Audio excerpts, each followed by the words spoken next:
রাজধানী ঢাকা যেন দাবি আদায়ের শহর। পান থেকে চুন খসলেই নেমে পড়েন আন্দোলনে। ভোগান্তি এখন নগরবাসীর নিত্যদিনের সঙ্গী।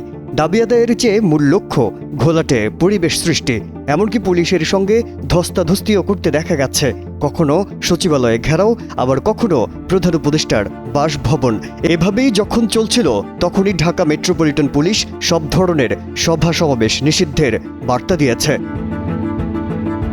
বাংলাদেশ সচিবালয় এবং প্রধান উপদেষ্টার সরকারি বাসভবন, যমুনা ও পার্শ্ববর্তী এলাকায় সব ধরনের সভা সমাবেশ, গণজমায়েত, মিছিল ও শোভাযাত্রা নিষিদ্ধ করে গণবিজ্ঞপ্তি দিয়েছে ঢাকা মহানগর পুলিশ ডিএমপি।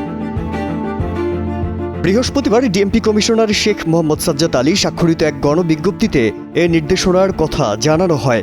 বলা হয়, পরবর্তী নির্দেশনা না দেয়া পর্যন্ত এ নিষেধাজ্ঞা কার্যকর থাকবে। পেশাজীবী সহ বিভিন্ন সংগঠনের চলমান আন্দোলন কর্মসূচির মধ্যে প্রায় সচিবালয়ে ঘেরাও বা প্রধান উপদেষ্টার বাসভবনের দিকে মিছিলের মতো কর্মসূচি থাকছে।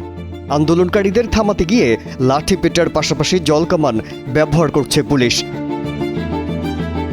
গণবিজ্ঞপ্তিতে বলা হয়, জনশৃঙ্খলা রক্ষার স্বার্থে ঢাকা মেট্রোপলিটন পুলিশ অর্ডিন্যান্সের ২৯ ধারায় অর্পিত ক্ষমতা বলে ১৩ মার্চ থেকে পরবর্তী নির্দেশ না দেওয়া পর্যন্ত বাংলাদেশ সচিবালয় এবং মাননীয় প্রধান উপদেষ্টার সরকারি বাসভবন, যমুনা ও পার্শ্ববর্তী এলাকায় যে কোনো প্রকার সভা সমাবেশ, গণজমায়েত, মিছিল ও শোভাযাত্রা নিষিদ্ধ করা হয়েছে। নির্ধারিত এলাকার মধ্যে হোটেল ইন্টারকন্টিনেন্টাল মোড়, শাহবাগ মোড়, কাকরাইল মোড়, মিন্টো রোড রয়েছে বলেও বিজ্ঞপ্তিতে জানানো হয়। এর আগে গেল বছর ২৬ আগস্ট তৎকালীন পুলিশ কমিশনার মাইনুল হাসানও একই ধরনের গণবিজ্ঞপ্তি জারি করেছিলেন। মাজহারুল আলম, কালের কণ্ঠ।